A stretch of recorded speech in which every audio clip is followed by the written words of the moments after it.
In this presentation, I'll go over email marketing for small business. Our agenda for this video is to first discuss what is email marketing, then to show some examples. We'll next talk about email marketing services, and we'll finish up with talking about email collection and regulations. So, what is email marketing?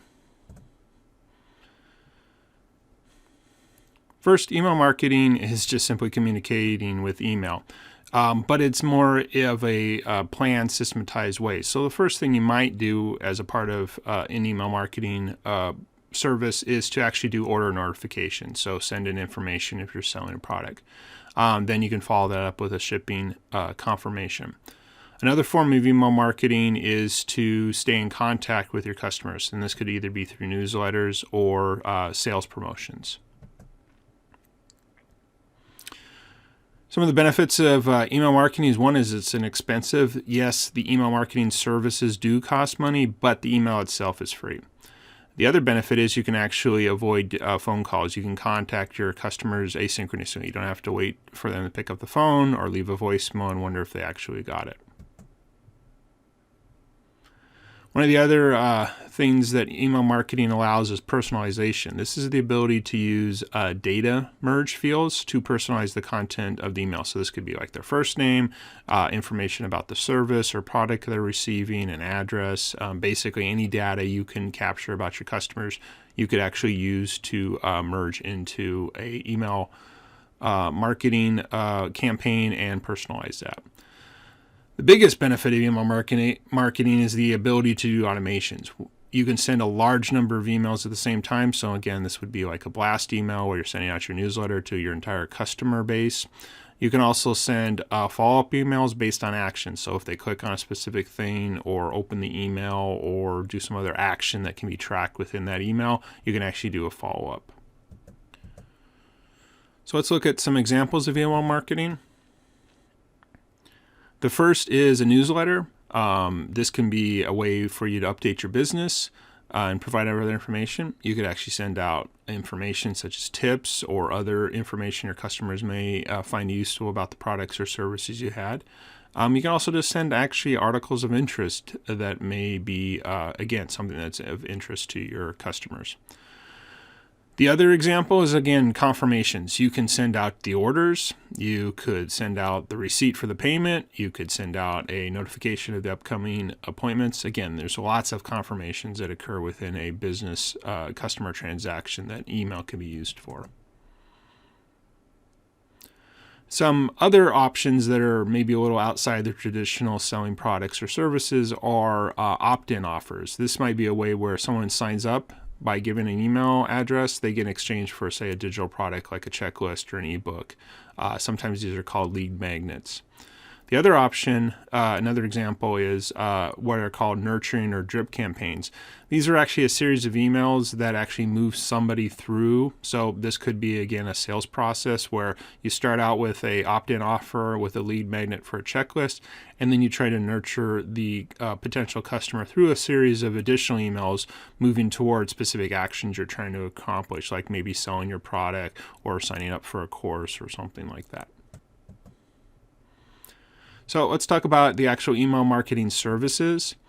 The email marketing services are companies or services that you can sign up for that provide the actual sending of the email, but also additional things related to that. So one is that they'll actually store your email list for you. So either through manually updating the information or importing it or having a sign up form that's integrated with your website, they'll actually store the email list there. So again, you can have these groups of email addresses, but again, it doesn't have to just be email addresses. Additional fields could be related to that email, so first name, last name, their address, maybe some other information they might have signed up for, depending on, again, how you're capturing that information.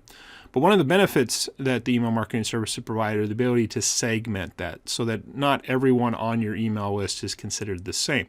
So again, you might have a customer list where you do want to send it to all your customers, but maybe some of the customers bought specific products, and so you could segment by products for future email marketing or upsells and things like that. The email service provides an email template. This again would be the place where you compose most of your information. Again, who's the email coming from, the subject, the body. The body is where you can now use some personalization to again add their name or other information you want to do there.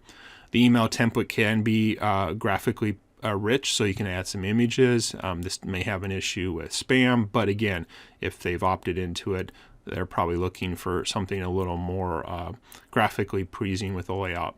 Again, as I mentioned, the merge of the data fields, and you can provide some other information maybe in the footer, such as social media accounts and your business address, phone number, things like that. So those are sort of the basics. Now we get into what the real power of the email marketing services are, is to create campaigns. And so the campaign has an email template, but then it has its own settings. It has the ability for different tracking information to occur, perhaps even triggers. For example, if they sign up, a specific campaign could happen. If they open an email, a different campaign can happen. Or you could just have it scheduled. You want to send a specific number of emails with 2 or 3 days between it, for example. The campaign links back to the email template and then links back to the email list.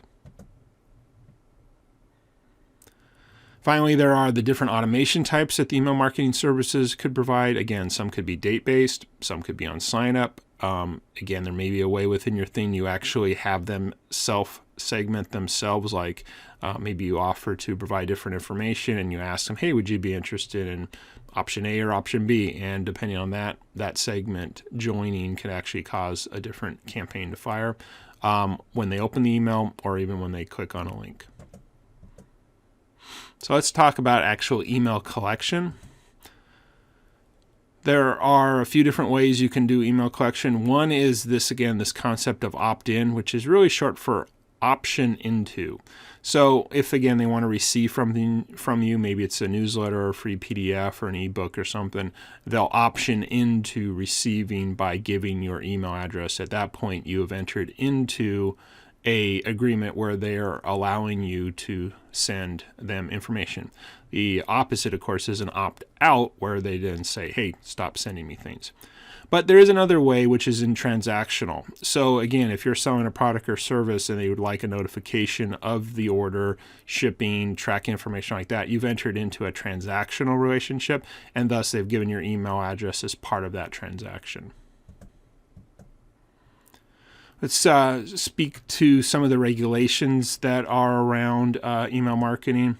Again, first thing I must mention, this is not legal advice, but as we're all familiar with, is this concept of spam or unwanted email. Junk email is one form of it, but it's also really more specific related to what's considered unsolicited bulk email. So if somebody sends you an individual message you don't want, you just hit delete. You don't really think much of it. But if somebody is sending thousands, hundreds of thousands, millions of email, this is what's traditionally considered spam.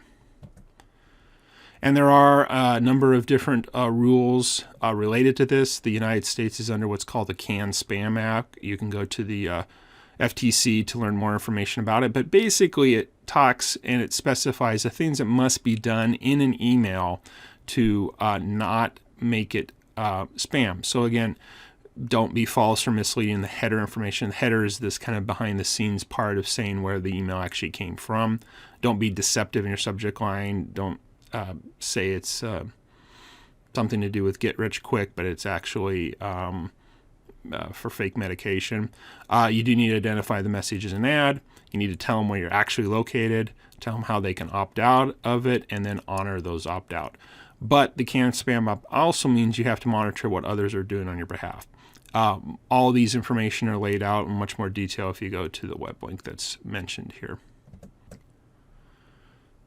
So in conclusion about email marketing, there are basically a number of benefits of using email marketing. One, allows you to stay in contact with your customers or potential customers in a very inexpensive way. Unlike, say, phone calls, which require an employee to actually make the phone call. You can send these out in mass mailings of email to them. So even though, again, the email marketing services do cost money, email itself is very inexpensive. And finally, there's many automation options within email marketing that really provide the benefits through email templates and different automations on things if they click or don't click.